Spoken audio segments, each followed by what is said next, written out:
ഇറാനുമായുള്ള രണ്ടാം ഘട്ട ചർച്ച പരാജയപ്പെടുകയാണെങ്കിൽ വെടിനിർത്തൽ കാലയളവ് നീട്ടിയേക്കില്ലെന്ന് അമേരിക്കൻ പ്രസിഡന്റ് ഡൊണാൾഡ് ട്രംപ്. മുൻ ധാരണയനുസരിച്ച് ഏപ്രിൽ 22-നാണ് വെടിനിർത്തൽ അവസാനിക്കുന്നത്. തിങ്കളാഴ്ച ഇസ്ലാമാബാദിൽ വെച്ച് തുടർ ചർച്ചകൾ നടക്കുമെന്ന അഭ്യൂഹങ്ങൾക്കിടെയാണ് ട്രംപിന്റെ പുതിയ പ്രഖ്യാപനം. Wednesday when the ceasefire ends. Will you extend the ceasefire or will I don't know. Maybe not. Maybe I won't extend it. Okay. But the blockade is going to remain. But maybe I won't extend it.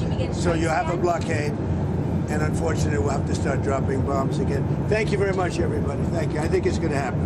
America Iranian കപ്പലുകൾക്ക് മേൽ പ്രഖ്യാപിച്ചിട്ടുള്ള ഉപരോധം പിൻവലിച്ചില്ലെങ്കിൽ Hormuz വീണ്ടും അടയ്ക്കുമെന്ന ഭീഷണിയുമായി Iran parliament speaker Mohammad Bagher Ghalibaf രംഗത്തെത്തി. വെടിനിർത്തൽ കാലയളവിൽ ഹോർമുസ് കടലിടുക്ക് തുറന്നിടുമെന്ന പ്രഖ്യാപനത്തിന് തൊട്ടുപിന്നാലെയാണ് ഈ ഭീഷണി. ഇറാന് മേലുള്ള ഉപരോധം നീളുമെന്നാണ് ട്രംപിന്റെ നിലപാട്. But the naval blockade, with the greatest navy in the world, from the greatest military the world has ever seen, we built it during my first term. We built it. They said I was crazy. We weren't so crazy, were we? Will remain in full force and effect as it pertains to Iran until such time as our transaction with Iran is 100% complete and fully signed. ഇറാനിൽ നിന്ന് uranium ശേഖരിക്കുമെന്നും Trump ആവർത്തിക്കുകയാണ്. എന്നാൽ ഇത് അനുവദിച്ചു കൊടുക്കില്ലെന്ന് Iranian വിദേശകാര്യ വക്താവ് ഇസ്മായിൽ ബഖേയ് ഒരു television അഭിമുഖത്തിൽ പറഞ്ഞു.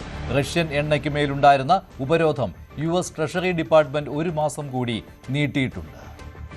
در رابطه با هیچ یک از بخش‌های مذاکراتی یا موضوعات مذاکراتی به نظر من وجود نداره. مواضع ما خیلی روشن بیان شد، نه فقط توسط وزارت خارجه بلکه در دیدارهایی که കൂടുതൽ വിവരങ്ങളുമായി അജയ് സുധാ ബിജു ചേരുകയാണ്. അജയ്, എന്തായാലും ഏപ്രിൽ 22-ന് ശേഷം എന്തും സംഭവിക്കാവുന്ന ഒരു നിലയിലല്ലേ പശ്ചിമേഷ്യ പോകുന്നത് ട്രംപിന്റെ പുതിയ പ്രഖ്യാപനങ്ങൾ നോക്കുമ്പോൾ? തീർച്ചയായിട്ടും ഇപ്പോൾ മുൻ നിശ്ചയിച്ച പ്രകാരമാണെങ്കിൽ ഏപ്രിൽ 22-ആണ് അമേരിക്ക പ്രഖ്യാപിച്ച വെടിനിർത്തലിന്റെ സമയപരിധി അവസാനിക്കുന്നത്. അതിന് മുൻപേ ഒരു സമവായത്തിൽ എത്തിക്കാനുള്ള നീക്കങ്ങളും അണിയറയിൽ നടക്കുന്നുണ്ട്. ഇപ്പോൾ പുറത്തുവരുന്ന അഭ്യൂഹങ്ങൾ പ്രകാരം ഈ വരുന്ന തിങ്കളാഴ്ച പാകിസ്ഥാനിലെ ഇസ്ലാമാബാദിൽ വെച്ച് അമേരിക്കയ്ക്കും ഇറാനുമിടയിൽ ചർച്ചകൾ നടക്കുന്നുണ്ട്. ഇത് സത്യമാണെങ്കിൽ ഇന്ന് വൈകിട്ട് അല്ലെങ്കിൽ നാളെ പുലർച്ചെയോടെ അമേരിക്കൻ ഇറാനിയൻ പ്രതിനിധികൾ പാകിസ്ഥാനിൽ എത്തിച്ചേരും. അതിനുശേഷം തിങ്കളാഴ്ചയോടെ കൂടിക്കാഴ്ച അതുപോലെ തന്നെ ചർച്ചകളും പുനരാരംഭിക്കും. ഈ ചർച്ചകൾ ഫലവത്തായില്ലെങ്കിൽ ഇറാന് മേലുള്ള വെടിനിർത്തൽ കാലയളവ് നീട്ടിയേക്കില്ലെന്നാണ് ട്രംപിന്റെ ഒരു പുതിയ അറിയിപ്പെന്ന് പറയുന്നത്. ഇത് അദ്ദേഹം ഉറപ്പിച്ച് പറയുന്നില്ല, ചിലപ്പോൾ നീട്ടാൻ സാധ്യതയുണ്ടെന്ന് ട്രംപ് പ്രഖ്യാപിക്കുന്നുമുണ്ട്. അതുപോലെ തന്നെ ഇപ്പോൾ ഈ ഹോർമുസ് കടലിടുക്കിന്റെ വിഷയത്തിലും ഇറാനിൽ നിന്ന് സമ്പുഷ്ടീകരിച്ച യുറേനിയം കൊണ്ടുപോകുന്ന കാര്യത്തിലും അമേരിക്ക കൂടുതൽ കടുത്ത നിലപാടുകൾ എടുക്കുകയാണ്. ഇപ്പോൾ ഇത്തരത്തിൽ കടുത്ത നിലപാടുമായി ട്രംപ് മുന്നോട്ട് പോകുന്ന സാഹചര്യത്തിൽ ഇറാനും ഒട്ടും വിട്ടുകൊടുക്കുന്നില്ല.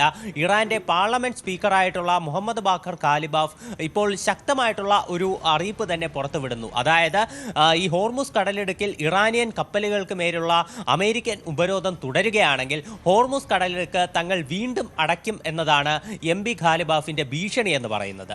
ഇത് ഹോർമുസ് കടലിടുക്ക് പൂർണ്ണമായി തുറന്നു എന്നുള്ള ഇറാന്റെ അറിയിപ്പ് വന്നതിന് തൊട്ടു പിന്നാലെയാണ് മുഹമ്മദ് ബാഖർ ഖാലിബാഫ് ഇത്തരമൊരു ഭീഷണിയും കൂടി പുറത്തുവിട്ടത്. എന്തായാലും ട്രംപ് ഹോർമുസിന്റെ വിഷയത്തിൽ ഒരു വിട്ടുവീഴ്ചയ്ക്കും തയ്യാറല്ല.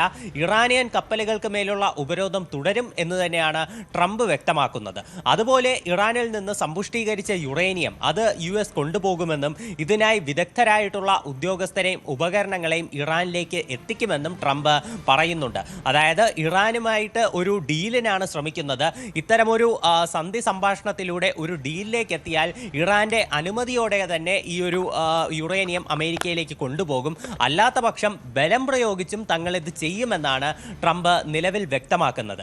അതേസമയം ഇറാനിൽ നിന്ന് യുറേനിയം കൊണ്ടുപോകാൻ അനുവദിക്കില്ല, രാജ്യത്തിന് പുറത്തേക്ക് യുറേനിയം ഒരിക്കലും കൊണ്ടുപോകില്ല എന്നാണ് ഇറാന്റെ വിദേശകാര്യ വക്താവായിട്ടുള്ള ഇസ്മായിൽ ബഖേയി വ്യക്തമാക്കുന്ന ഒരു കാര്യം. എന്തായാലും ഹോർമുസ് കടലിടുക്കിൽ ഇപ്പോഴും ഒരു ആശങ്ക നിലനിൽക്കുന്നുണ്ട്. ഇപ്പോൾ ഈ തുറന്ന പശ്ചാത്തലത്തിൽ നിരവധി കപ്പലുകൾ ഉൾപ്പെടെ മേഖലയിലൂടെ ഇപ്പോൾ കടന്നു പോകുന്നു എന്നുള്ള വിവരമാണ് ലഭിക്കുന്നത്. ഒരു ക്രൂയിസ് കപ്പൽ അടക്കം കപ്പലടക്കം ഹോർമൂസ് കടലെടുക്ക് വഴി കടന്നുപോയിരുന്നു.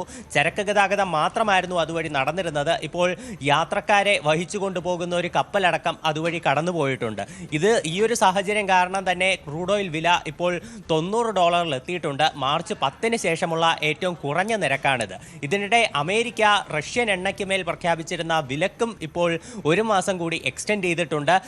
അതിൻ്റെ കാലാവധി അവർ മുൻപ് നിശ്ചയിച്ചിരുന്ന കാലാവധി ഈ കഴിഞ്ഞ ഏപ്രിൽ 11 എക്സ്പയർ ആയിരുന്നു റഷ്യൻ എണ്ണയ്ക്ക് മേലുള്ള വിലക്ക്. ഇപ്പോൾ അത് നീട്ടിയിട്ടുണ്ട്. ഏപ്രിൽ 17 മുതൽ അടുത്ത മെയ് 16 വരെയാണ് അമേരിക്കയുടെ ട്രഷറി ഡിപ്പാർട്ട്മെന്റ് നിശ്ചയിച്ചിട്ടുള്ള സമയപരിധി എന്ന് പറയുന്നത്. ഇത് തീർച്ചയായിട്ടും ഇന്ത്യക്കും ആശ്വാസകരമാണ്. ശരി, അജയ് സുധാ ബിജുവാണ് വിവരങ്ങൾ നൽകിയത്.